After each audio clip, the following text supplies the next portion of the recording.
Normally I start my mornings in the covered porch with Muffin on the rocking chair, but I decided to go all the way out to the dock this morning. This is where I was pulled to.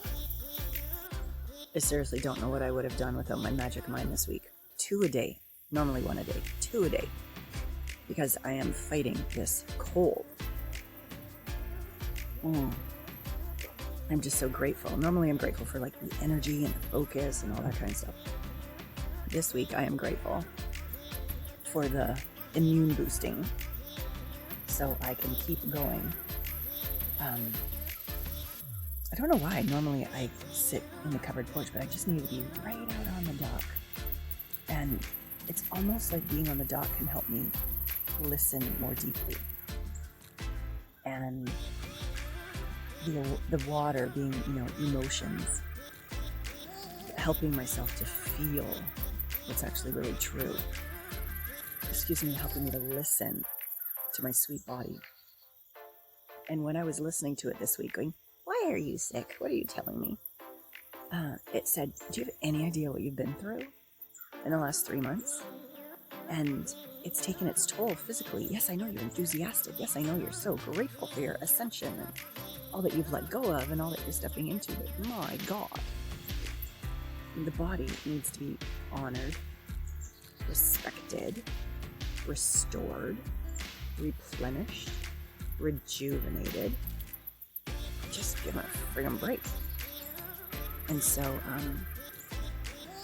there's a peacefulness here out on the dock where I can forgive myself for pushing so hard, where I can let gratitude not be a thought, but an actual embodied infusion of health, well-being, grace. It's like I think that's why I'm just like, I think I'll paddleboard till I'm 90. This is my happy place. This is my happy place. And I'm reminded of this podcast you're about to watch with Tori, and how she's just so honest after a lot of loss that you're going to hear about. She started to ask what really matters. And all that she was societally, religiously, parentally, like all the reasons why we just sort of start doing things subconsciously. When loss enters our life, it kicks our ass in a good way to slow us down, feel the feels. She's done a lot of breath work as her healing modality to get really clear on what matters. And you're going to watch this woman's story and evolution into one of my last questions, I think, was, what is it like to wake up and be Tori? And you are going to delight at her answer. You're going to delight at her answer. And even though today, snotty face head Lana still, what is it like to wake up and be Alana? Well, maybe not feeling quite as great as usual. Thank you, Magic Mind. And yet, still super proud of all that I've integrated, accomplished, navigated, partnered with life. Yeah. All right. Enjoy this podcast.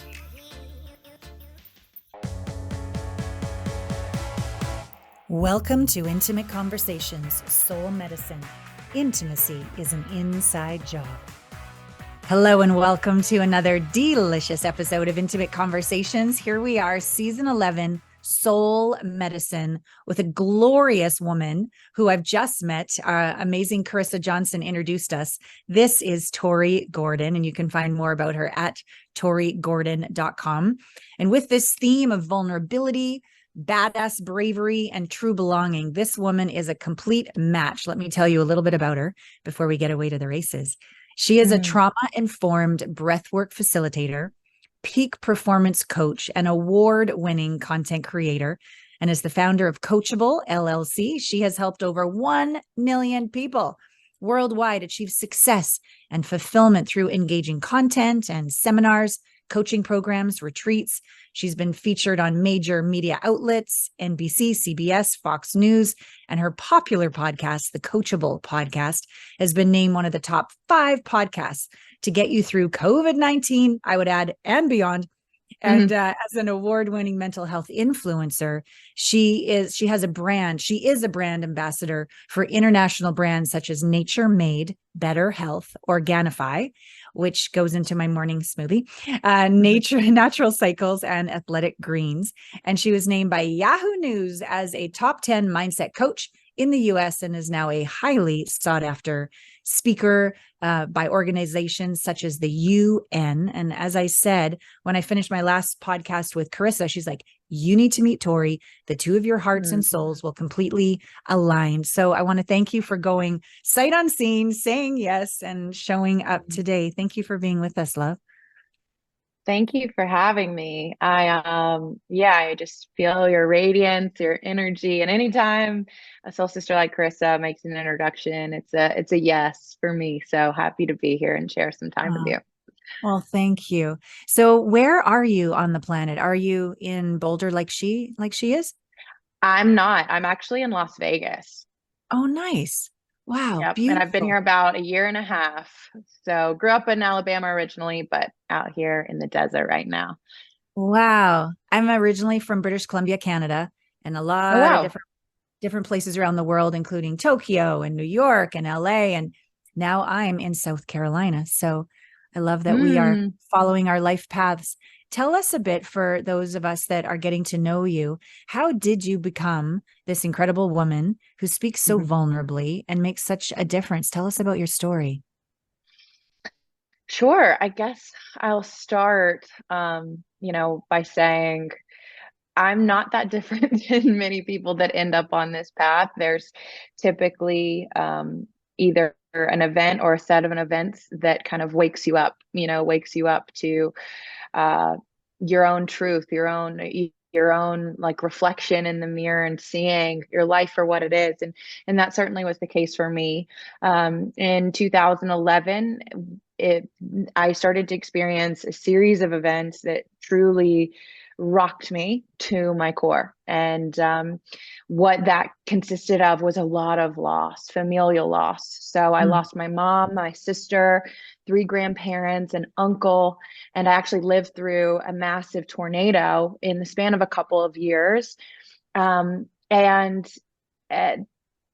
that time period, I realized how fragile life is, right? Yeah. And that there's so much that is within our control, and yet at the same time, so much that is beyond our control.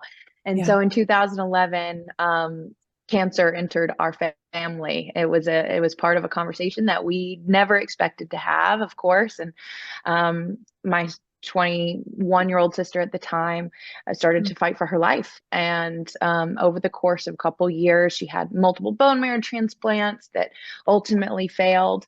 And she passed away in 2011. We had to actually take her off of life support. And that was about 2.5 weeks after this tornado came through our hometown and really devastated our community. We had to move out of our home. So Wow. when I say all of that, and I say it kind of quickly and one thing after the other, it might sound like, wow, Tori, like that's a lot. And it is. And it was. And at the same time, it it woke me up. It was the thing that said, hey, look at your life, look at how you're spending your time, your energy, what is important to you. And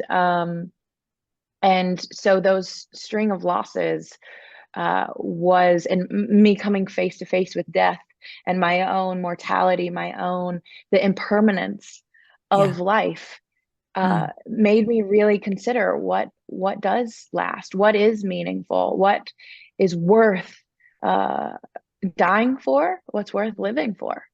And those questions set me on a spiritual path of unlearning and remembering who I really am. And that's the path that I've been walking ever since then. And just shedding the layers of conditioning and programming that have told me, what's important in life, and really compare that to what I truly know within my heart and my soul is important. And can I find the courage every day to continue to to live and walk that out. And that's the work, right?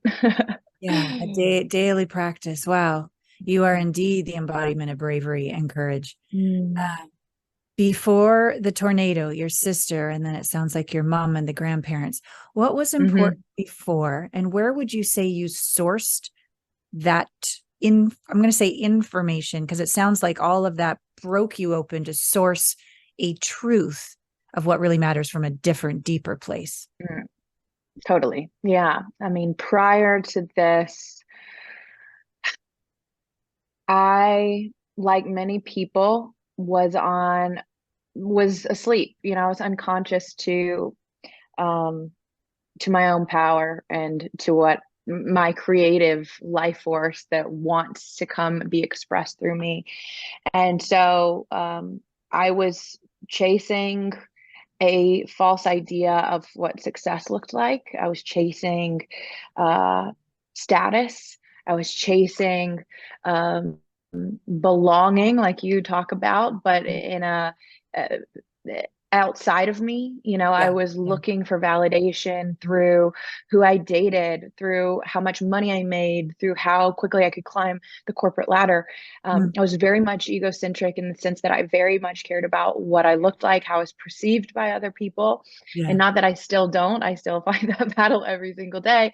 Yeah. But these experiences, um, they made me stop and pause. And it's the greatest gift I've ever been given, because otherwise I would have just continued to live in a cycle of unconsciousness and just doing what everyone else around me was doing, Yeah. right? And so I needed Wake up this call. Yeah. wake up call to say, hey, wait a second, consider, like, do you even want the things that you're pursuing that you think you want, right? Whether it be marriage, whether it be traditional corporate path. Like, I realized I was chasing a dream that wasn't even mine, Yeah. that I Yeah. had just adopted from society, from culture, from church, from religion, from who I Mm, thought I needed to be in order to be loved, in order to be acceptable, and in order to belong.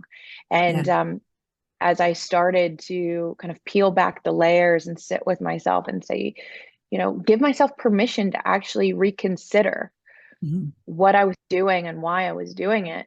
It was in those moments that I realized, oh, wait a second, this isn't what I want. And I've got to do a complete like an inventory and reevaluation.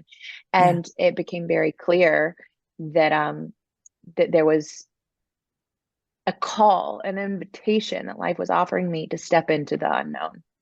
Yeah. And that's where I think bravery becomes required. Mm, Courage is required, because mm, you have to step out of the familiar.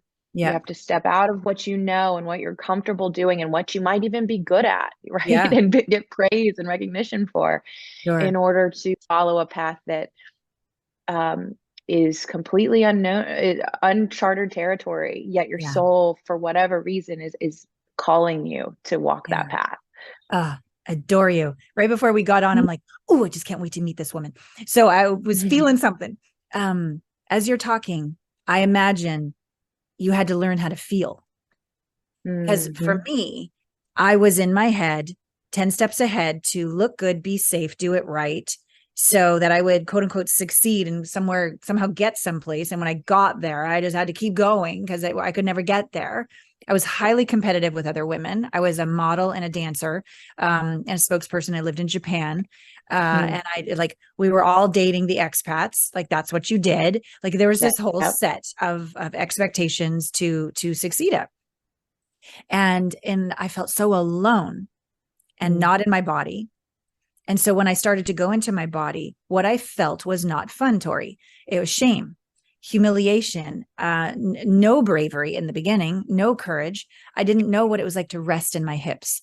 I Mm. didn't know what it was like to keep my heart open in the face of anything and stay Mm. present. I didn't have any of these capacities.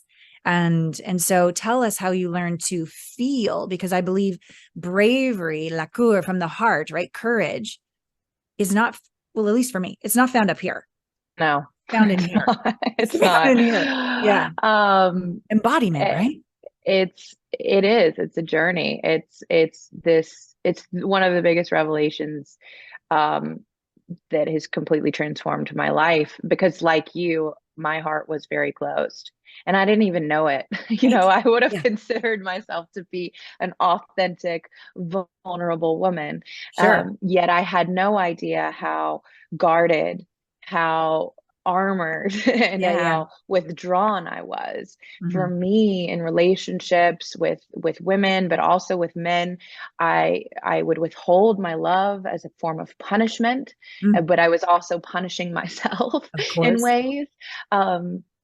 And like you say, feeling is required. Something one of the biggest epiphanies I had during this time was that I had a life that, although I'd had a lot of loss and I'd been through a lot of trauma, I had a life that looked really good. And Yeah. I'd spent a ton of time and energy curating that life to look Mhm. very good. Yeah. But the life looked good, but it did not feel good. Yeah. Yeah. And that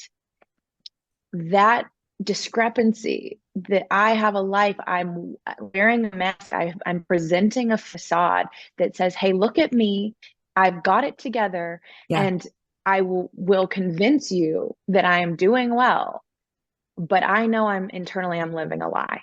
Yeah. And it only things only started to change when I got honest with myself and I looked in the mirror and I was like, what I'm presenting Mm, is not true, is yeah. not real.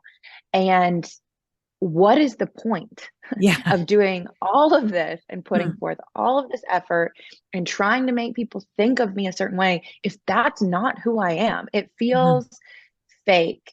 And I got tired of my own bullshit, honestly, of like, I'm a fake. mm, And so what happened is I knew I needed help. I mean, yeah. like all of us, Yeah. you don't know what you don't know. I didn't Yeah. know what I had not been taught. And so I went out on a search. I started listening to podcasts just like yours Mm, and trying to fill, up my mind with new information. And that was yeah. good. And then Yeah. I would go out and sprinkle that information and apply it little by little. Yeah. But I needed a true transformation and I needed to get out of my environment. So Yeah. I really believe that sometimes, the greatest way to create real change is to get out of your environment and to Ah. immerse yourself in something new. And so I went on a retreat Uh-huh. and was introduced to my body again through Oh, breath work, oh, through lovely. primarily was the first way. Yoga and breath work was my reintroduction back into my heart Mm, and my power and mm, sensation and aliveness. And all of mm. a sudden, this numbness that I'd been living with Yeah. started to dissipate, and all my sensation, all my feeling started to come back online. Mm, And it was overwhelming. It was a lot, but I knew intuitively and from what I was learning from my teachers, it's like this was the path yeah. that Yeah. like the treasure that you want is in the cave you fear to enter. Totally. So Joseph dealing, Campbell. Mhm. looking at the shame, feeling the fear, feeling the grief, the deep, deep like mourning and like the broken parts of me that just felt like so alone, Mm, and create space and room for that. Because mm. now I know and now I practice and teach this. It's like you cannot heal what you're unwilling to feel. Yeah. 100%. 100%. Did the females left your life and the elders left your life? Um, did they teach you how to feel, or was this something you were Mm. stopping an ancestral trend, and not just for your family but for the world? Yes, I think this was definitely part of my soul contract to come in and work on and deal with and heal. Because I'll be really honest, I believe my mom actually, a couple years after my sister passed, she got stage 4 ovarian cancer. Mm, And prior to her diagnosis, she was my sister Anna's caregiver full time. She lived in the hospital, slept on a cot or a chair next to her bed for 2 years. We spent multiple Christmases there. wow. So I think my mom had so much internalized rage and anger and grief that she never ever processed, ever Yeah. allowed herself to feel. Yeah. And it morphed into dis-ease and Yes. ultimately disease in her body. Yeah. And I watched that happen. Mm, And And I also watched how, another doctor in a white lab coat come in and say, this is this is the prognosis. This is your diagnosis. Yeah. You have 5 years to live. And on some subconscious level, she agreed with that. And my Mm. mom lived for 5 years and 2 weeks. And she passed 10 days after my 27th birthday. And I realized then the power of our agreements, the power of our belief system. If we decide and we say yes, Mm. that will become our reality. We will internalize that Yeah. and then ultimately externalize that in our lives. And so I really believe that it was my witnessing. I learned through witnessing. I Yeah. learned from watching other Yeah. people. And I watched my mom ultimately succumb to this unprocessed grief and rage because she couldn't control the outcome. She Yeah. couldn't control and take the pain and take the suffering from my sister. And so she created it for herself. Mm. And I've, I've learned and I've witnessed, and now I'm practicing actively what it looks like to discharge, Yeah. to sit with Yeah. the emotions, the energy, to allow it to be there. But it's, you know what I mean? It's like a storm. Literally, Yeah. I talk about the emotion like a storm, like this emotional debris that gets like thrown around. Your parents go through a divorce, you're abandoned as a child, you're Yeah. left for adoption, you go through heartbreak, whatever the metaphorical storm is, Yeah. and then all this emotional debris gets left around, and no one teaches you how to clean it up. No Yeah. one taught me how to clean it up. They just told me how to internalize it. Just be strong, Yep. just handle it. I remember when I was a kid, like crying, I would process my emotions in my room alone, Mm. not with other people, Clever. you Yeah. know? Yeah. And so many of us, and myself included, this emotional debris had just gotten piled and Yeah. piled and piled, and it's up to here and we can't breathe. Literally, Yes. we can't breathe. Yes. And so feeling was the way I started to move that emotional debris and started to discard it, start Yeah. to get rid of it. Yeah. But I had to move through it in order to to let it leave and let it Totally. dissipate, because it will. Yeah. Yeah. I so agree. I so love the path you've chosen. Mm, Best friend died at 16. Mom died at 32, cancer.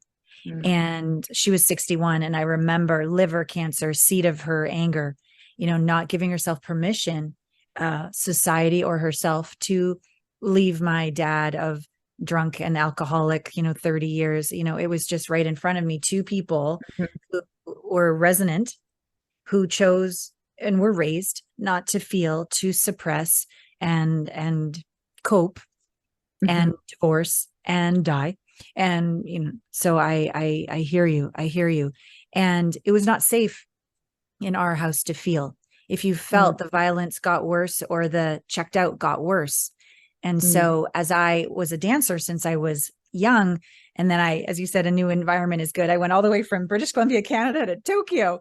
mhm, I'm getting out of Dodge, but giving myself permission to use movement to begin to feel. And while I didn't do any of the trauma work that I do now, or I've been trained in for 20 years, it was the beginning of getting back in my body. It was the mhm, beginning of literally, and I'm curious with you with breath work as well.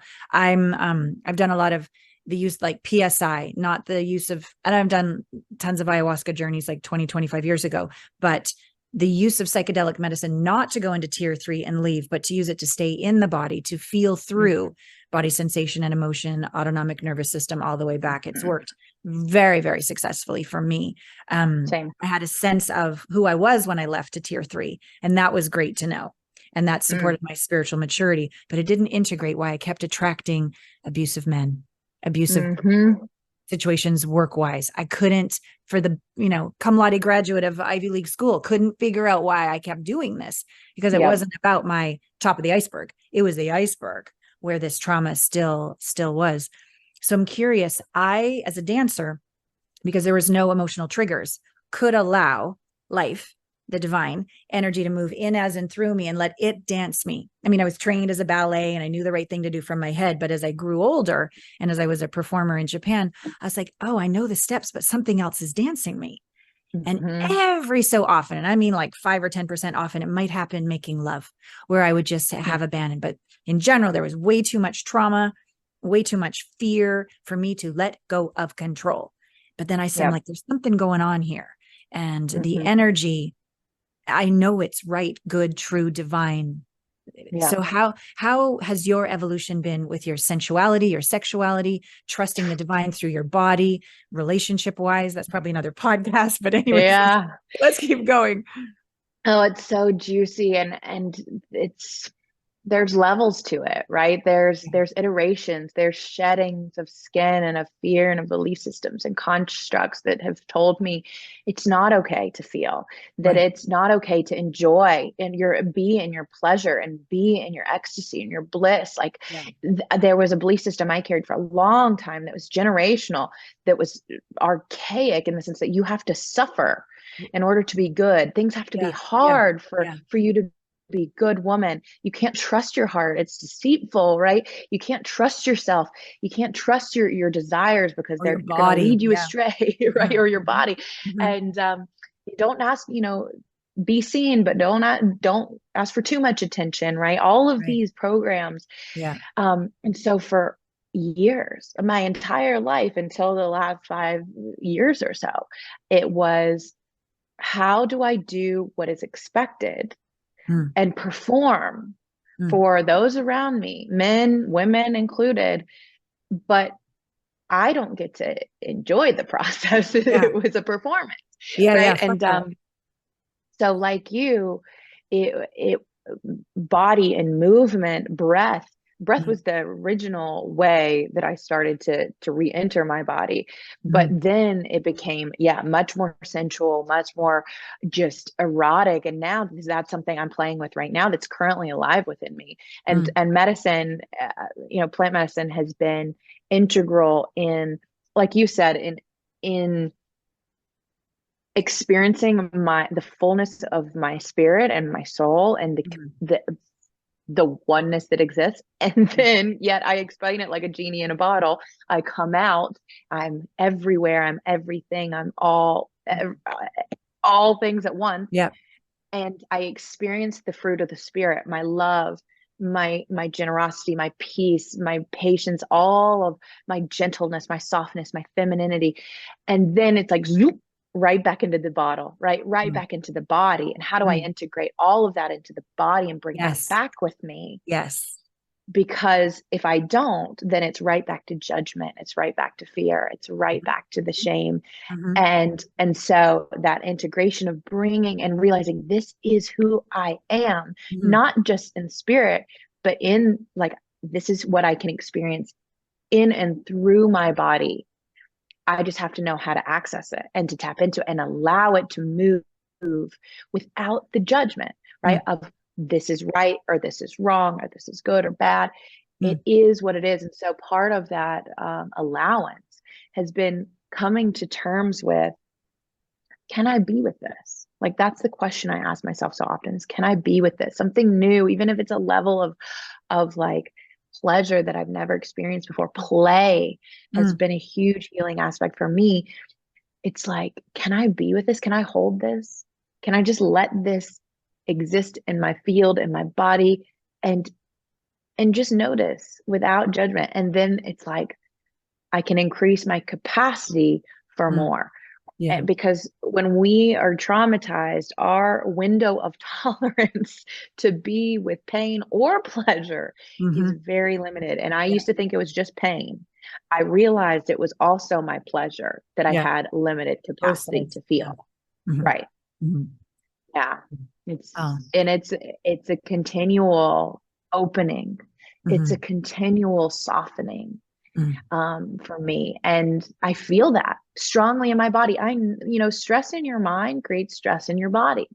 Mm-hmm. Uh, So when I have a stressed out, when I'm living very much from the mind, not from the heart, I Yeah. can feel what that feels like in my body. It's tight, it's tense, it's Yeah. rigid, it's hardened, it's closed, Mm-hmm.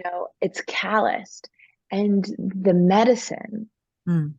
is the softening. It But helps. you can't soften if you're not safe. Totally. Yeah. Yeah. Well said. It's curious. Thank you for sharing these different stages of your evolution. For me, I was an S Factor dancer in LA for 7 years. And as I began to, in a safe place, no mirrors, no men, just women, learn to trust women, Hmm. learn to trust my body, learn to embrace and celebrate all the different flavors of my sensuality. So there was that. And there was also meditation work. Tell me who you are. Illumination intensives 5 days straight. You don't get to say anything, but tell me who you are and respond back and forth. And again, direct experiences that way. And then the use of ayahuasca and going out to tier 3. All of these were meant to, I believe, pave the path to this next level of honoring of the body. I had honored the mind. I'd been able to get into my pineal, like my third eye. Okay. Definitely great at keeping my heart open. I think because it has a field of 5,000 times more than the mind, I knew this was a path to some more safety, but I had no clue, Tori, that I wasn't, I'm going to say in my hips, that I was disassociated from my hips. I didn't know that I couldn't feel my labia. I didn't know that I couldn't make the mind body connection to my bum, my butt muscles, just that I had a flabby bum. I tried squats and squats, but I couldn't connect the energy from the heel all the way up my leg into my groin until I used this particular way of psychedelic medicine protocol, psychedelic somatic integration, where you use the medicine to stay in the body. You don't get to leave. Sure. And then you also don't get to be in control. So the body leads the way, trust body. And the body's what got me into trouble. The body's what attracted all that abuse. I don't want to surrender to that. I'm kind of mad. I have all these beliefs that I'm wrong, my vagina's wrong, etc. So to go through this and allow the body to show me, recapitulate, replay what actually happened, that I left and I blocked out, and to get back into my body. Oh my God. One, thank you, because it helped me forgive myself. This is the reason why the body was attracting these situations vibrationally with resonance, not my good intentions and my mindset. That was fine.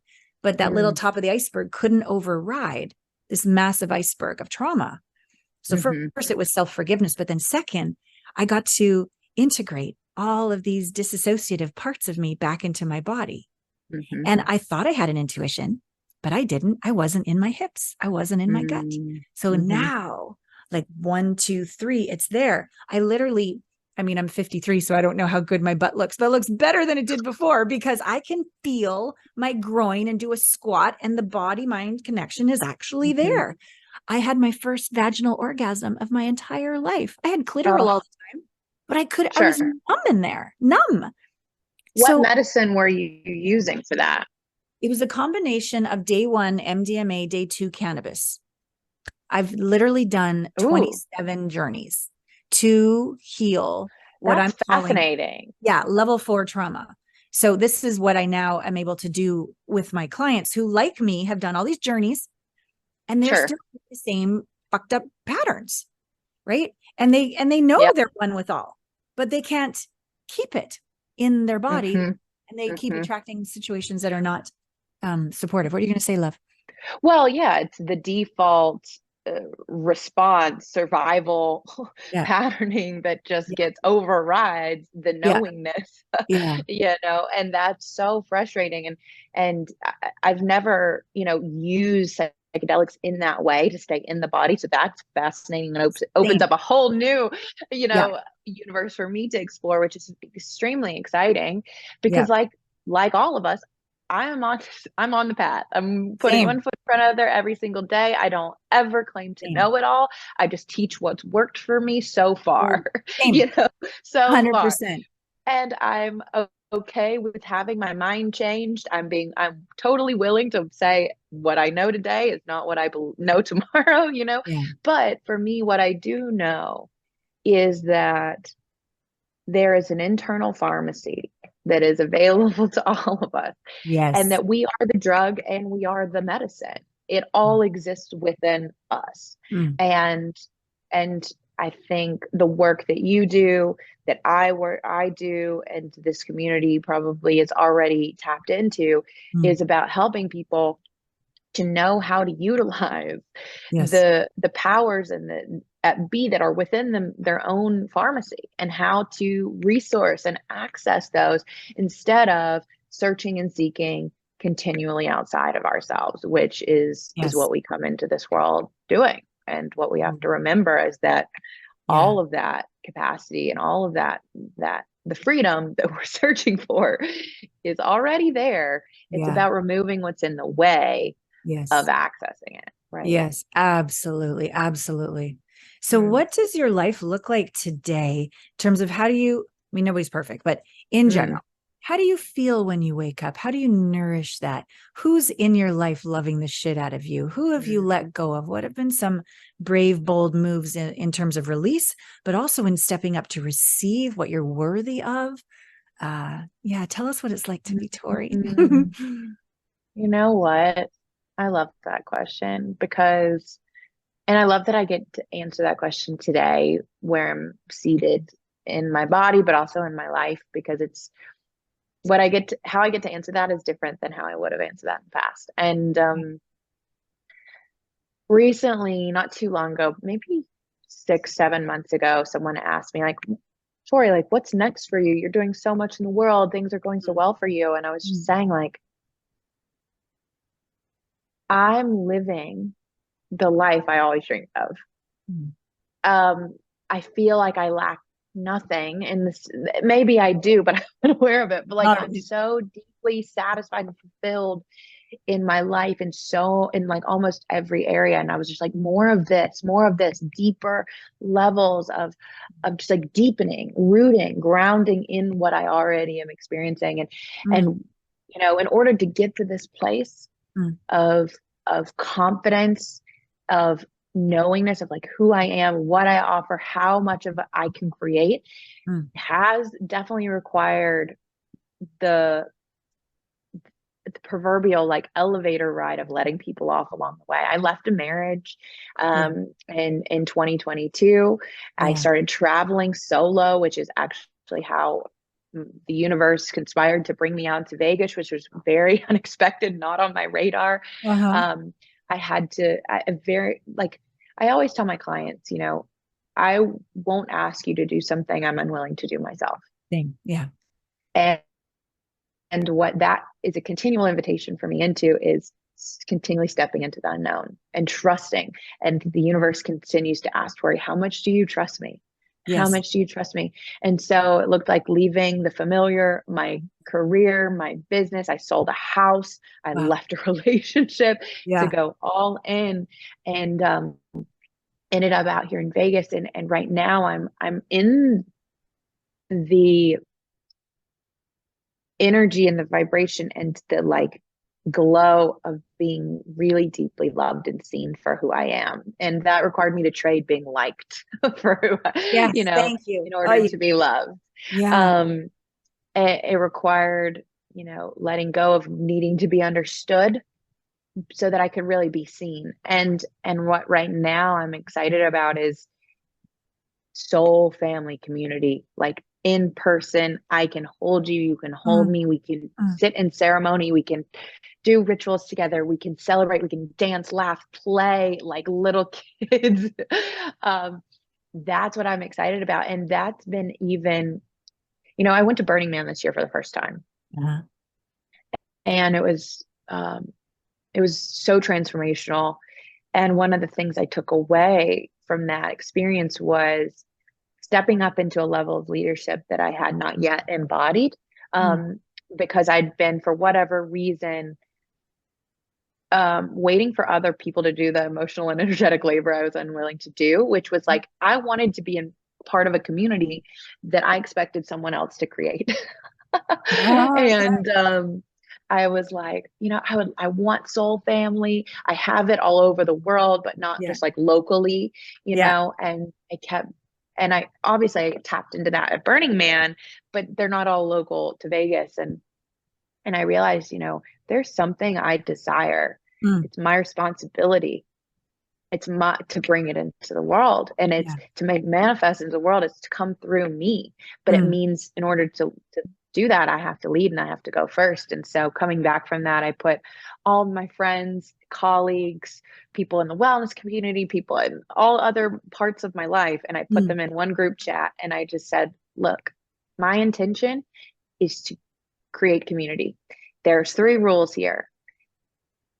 No drama, have fun, and be inclusive. I told them that this was a space to like for us to connect and to go deeper, but also to share in the fun things happening around town. And in 2 weeks, I'm not lying to you, we have over 60 people.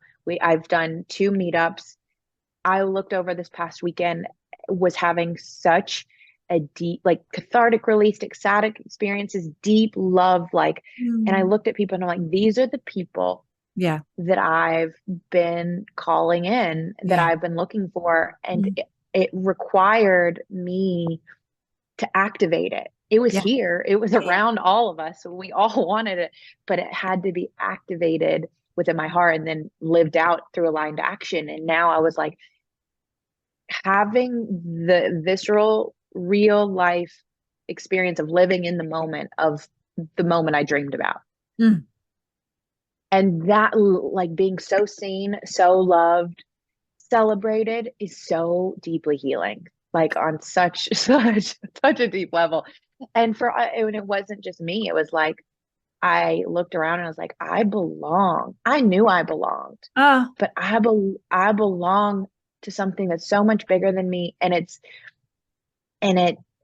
one of the things I'm really sitting with right now is like, you don't know the power of an invitation. I was gonna. You don't know the power of an invitation, whether you make an invitation to someone to like step into a new part of them via this podcast, or just to like invite someone to coffee or have a Zoom call to connect. Like, you don't know what that can open up. It's a portal into like a whole new reality. And so that's what I'm playing in right now, is just feeling that anything is possible. It all exists. It's all in the field. It's around you, because you're feeling it. It's already trying to, like, what you're seeking is seeking you. And so that's what it's like to be me right now. It doesn't mean I don't have problems or challenges. I certainly do. I'm still working out the kinks here and there. I'm going through right now. I'm excited. I'm doing some ketamine therapy, which is really beautiful, and I'm getting to experience all new levels of like what that looks like therapeutically, because like I said, with you, I want to go taste and try what works for you. And so that I can then share, because I'm here to help alleviate my own suffering and then the suffering of other people. And so I'm just tasting of different modalities, different experiences. And I'm like, more of this, more of this. More of this, please. Deeper, wider, grander, broader. More of this, please. I so respect you on so many levels. This is our first, like, not even an hour of getting to know each other. And to think of where the loss you've had of community, of family, and to go through family, actually do the work for realsies, face it, feel it, integrate it. My first 2 marriages, I was half broken, they were half broken, and we found each other, like, you complete me, and don't you dare leave or change, and you're the source of my happiness, and that didn't work. And so becoming certainly not whole, I mean, certainly not perfect, but whole, and always willing to unfold to the next level of, or depth of, wholeness, and then meeting another like that. And when you come together as girlfriends, as a community, as lovers, as colleagues, from wholeness, this community you invited in, activated from wholeness, I shall say, and invited that resonance of wholeness to come together without attachment.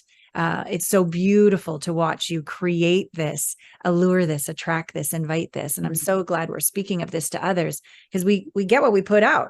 Like, who we are is who we'll attract in. And when I was not in my body, looking to the outside to complete me, that's who I met. No fault of theirs. I was creating that. And now to be able to be more whole and pull in, I wouldn't even say pull in. One of my coaches said, you didn't do shit. You think you did. That's your ego. He challenges me to know the divine in me enlivens the divine in another. And all I need to do is show up. And that level of surrender and shining is just this sweet spot, that, 0 point, right? This inner figure 8. And it just seems that's exactly what you've done, hon. Bravo. Yeah, but I had to give up the doing, I had to give Yes. up the effort. Yes. Tell more about that. Yes. Because it's key because you're in your own It way. is because I was the archetypal like performer, like MVP, straight A student, Yeah. Yeah. like main character in the lead of the play. I was, and I Yeah. got off on that, Yeah. Yeah. um, Your ego I did. Yeah. loved it. Uh-huh. Sure. And it feels good to be applauded and recognized and to be special. And Sure. oh, my ego loved that. Right. But um, in order to access my heart and my feminine, Yeah.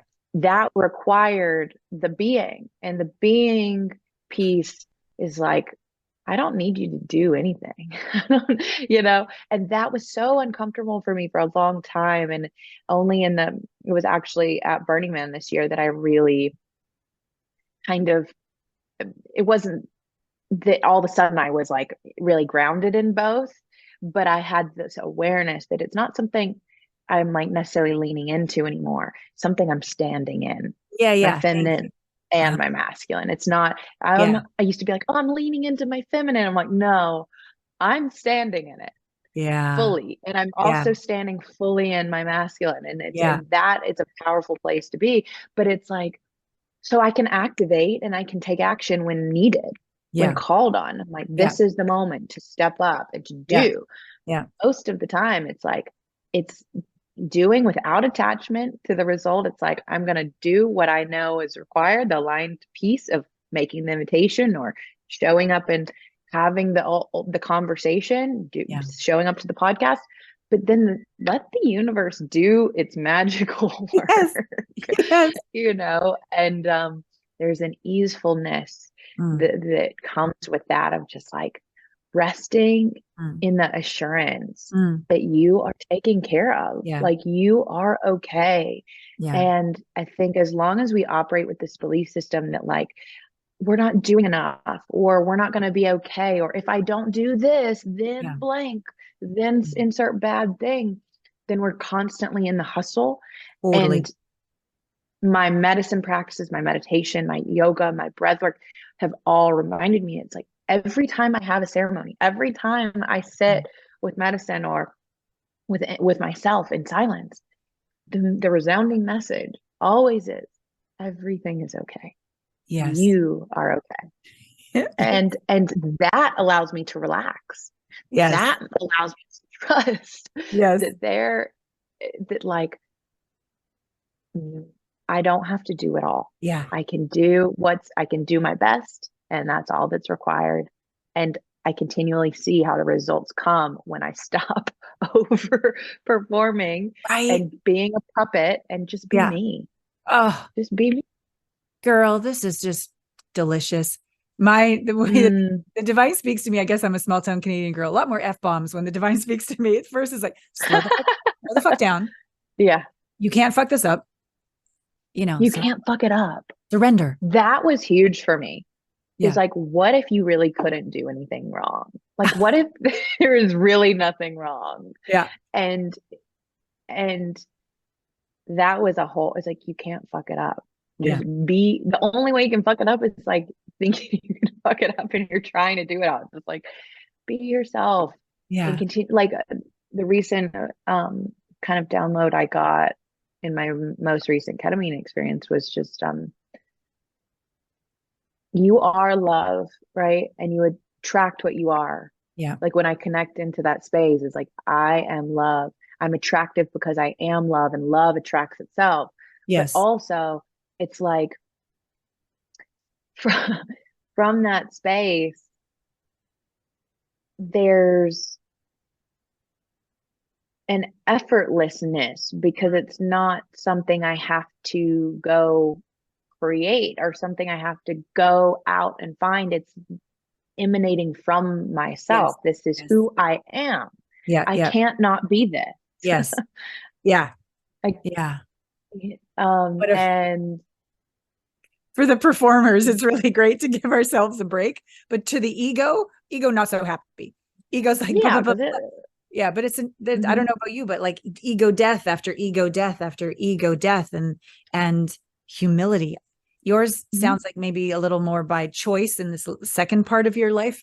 The first part was definitely trauma that you experienced, but it sounds like you've been quite Mhm. proactive in your journey. I've been stubborn. I've really needed Mm. rugs pulled out from under me. I just wouldn't give up, or my ego wouldn't give Mhm. up. And my terror of surrendering into the unknown. I could do it alone in a cabin in the woods or at a retreat or whatever, but with my business, Mhm. employing all these people, I just felt I just had to keep performing. But so for me, in Mhm. this last period of ego death, I was even willing, if you want me to just shut the business down, fine.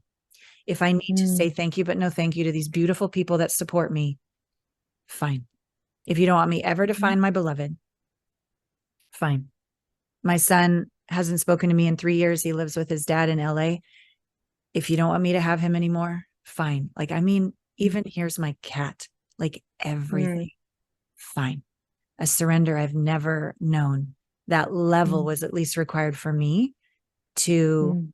truly live by divine will, not my ego will. And it's still Mhm. a process. It's still a process. Sure. But the magic, Well, because that attachment, right? The attachment to the way we thought it was going to be. right? The death of letting go of the way we thought life was going to look Yeah. and thinking it should be any other way. Yeah. One of the most healing things for me, because there was so long I lived and I was like, it shouldn't be this way, right? You could say that about how your relationship with your child or Yeah. your business or whatever. It shouldn't be this way. It should be different. Yeah. Yeah. And Yeah. that belief creates this resistance to the way life is. Yes. And one of my teachers, Peter Crone, says, what happened happened.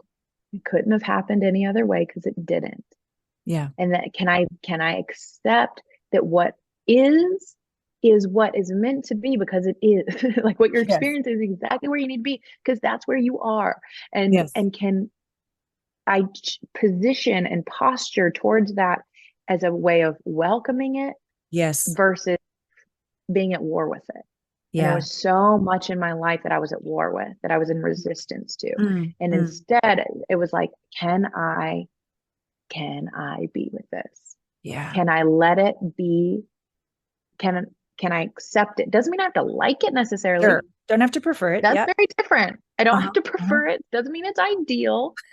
Um, but I'm not at war with my circumstance because otherwise I'm continually trying to perfect my circumstance. And Yeah. that's the work. That's the Yeah. efforting. That's the Yeah. doing. Yeah. Immediately you're like, oh, let me control this and rearrange this and make this.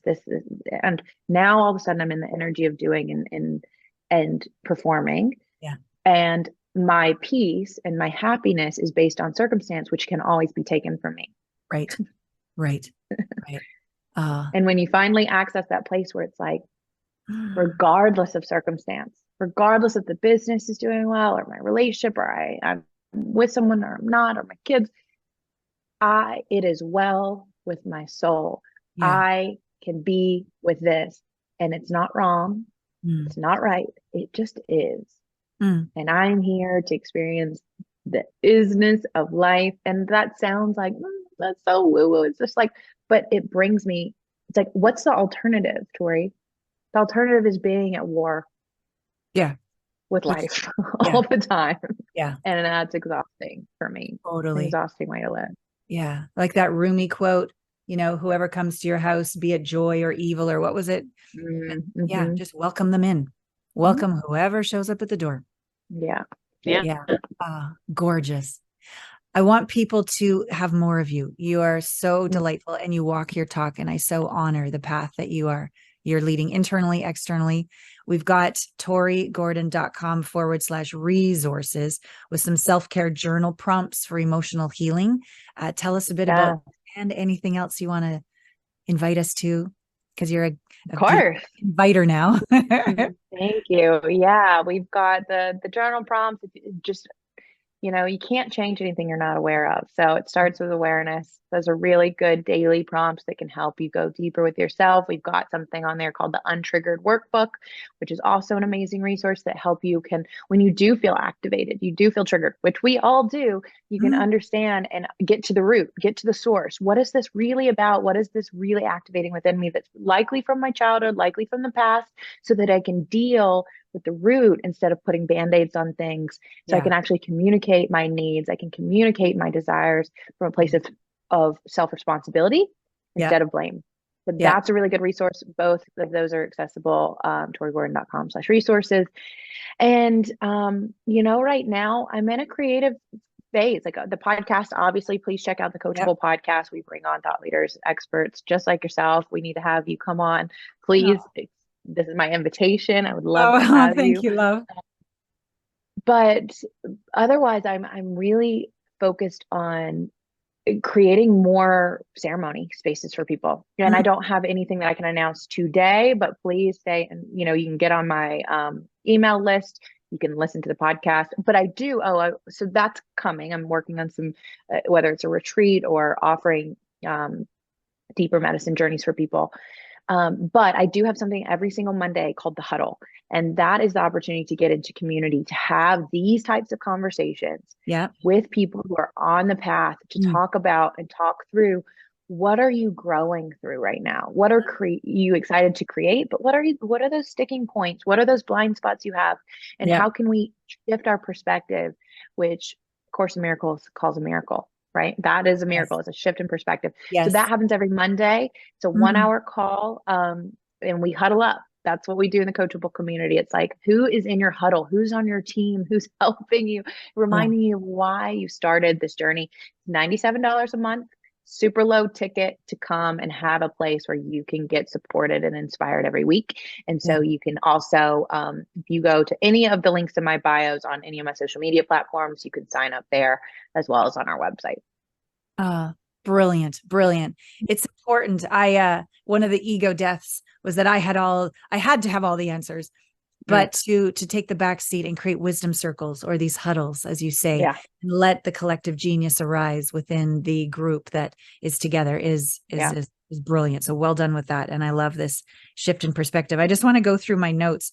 I want all of you that are listening or watching, just close your eyes for a moment, feel the energy of this beautiful goddess, transparent, vulnerable, brave woman who's learned to belong to herself, and from wholeness invite this beautiful community in Vegas for herself, and then online with these huddles as we go through at the beginning that life is impermanent, what's really important to you, and how she learned how to feel and live in the unknown, and learn these questions like, can I be with this, and not just the pain but the pleasure.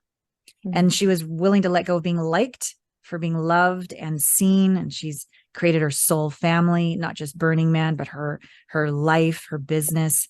And that she was willing to step up and activate this new community in Vegas, giving up the doing, giving up the performer, resting in the assurance that I'm okay, that everything is okay. And then I added, and you can't fuck it up. So, Can't fuck it up. releasing that it shouldn't be this way, welcoming, as her coach Peter Crone is saying, welcoming it all. It is, and thus it's for you. Delightful, delightful. Thanks. So again, I'd like you all to be watching her podcast, the Coachable Podcast. And again, torigordon.com/resources. From your beautiful heart to the viewers and listeners, how would you like to complete this delicious conversation?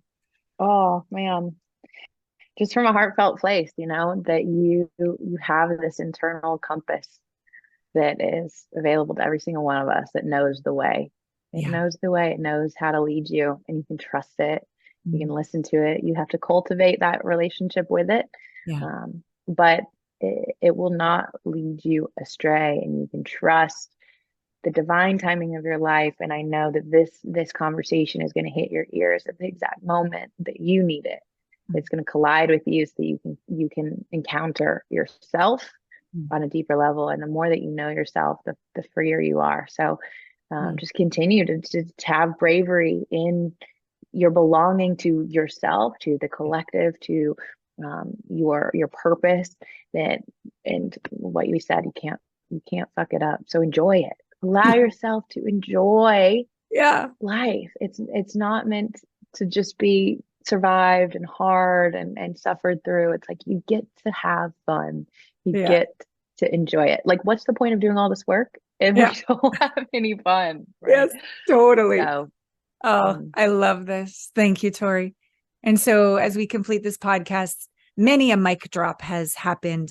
Something has awoken within you. So I want you just to take 5 minutes after you stop watching or listening to this and do, or maybe not do, be what you're inspired to. Just go sit in nature, get out your journal, call a friend, invite them for coffee, certainly go to Tori's site, but allow this conversation to change the trajectory of your life.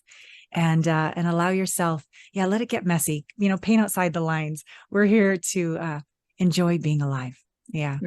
So Amen. Until next time, thank you for letting me love the shit out of you and out of all you viewers, and make a new girlfriend. So thank you, Tori. All my love to you. See you next week on Intimate Conversations. Get out there and make love to life. So she likes the screened-in porch thing. So she's safe. And it's kind of like she's outside, but she's not. But she gets ready for the birds. And it's been fun. So I'm really loving what it's like at the end of every day to go outside on the lawn. Oh, they didn't mow the lawn. They were supposed to mow the lawn today. Okay, we'll have to call about that. Look. Isn't that just so lovely? Ugh. You can hear the cicadas. As I go for these end-of-day contemplation walks in my Ugg boots through the lawn, I sort of go through the day of what I'm grateful for, what I learned, what I can appreciate, anything that really, where I fell flat on my face, what did I learn? How can I grow? And I'm thinking back to the podcast with Tori and how so many things fell apart. And she listened to her intuition, her truth, her soul, and she moved to Vegas. And then she got there and she's like, I'm having community. And she was willing to show up and ask. That's been so much of my path in the last 3-4 months, as I asked if I could stay at my girlfriend's. And look how much has occurred as a result. I've fallen in love. I've restructured my business in a way that really honors my well-being. And I'm still just starting to get the hang of what that could really look like. And there's this partnership with my soul. There's this partnership with my business. There's this partnership with money. There's my partnership with my partner, Scott. And I'm really inspired by Tori partnering with her soul to create this incredible community and ask for what she needed and how quickly it's all unfolded. I'm really happy for her. I'm looking forward to meeting her in person and being on her podcast and going out to Vegas in the new year. I've got a wedding to go to, and I thought I would pop over to Vegas and be with her. It's just amazing, the people that fall away as you ascend and the people that show up at a higher vibration to take their place and go deeper with you. So a little shout out to Carissa Johnson, who introduced us. Thank you, sister. And to the amazing Tori. So please follow her. She had those wonderful, emotional healing questions. Definitely download those. And she spoke of her hustle group. And it's very important that we, have groups that we can look forward to every single week. In fact, I'm about to go back in and do my Atlanta Prep Method Coaches meeting. And to be able to dive deep every single week with my group clients, my inner circle clients, and my coaches is my happy place. It's my home place. It's that safe place where you're guaranteed to be loved, never judged, and be yourself. So check out Tori's World if this resonates with you, to be that place where you huddle every single week. And thank you for being with us on Intimate Conversations as usual. for yet another deep dive into authenticity, vulnerability, badass bravery, and true belonging. Yeah, I love you with all my heart.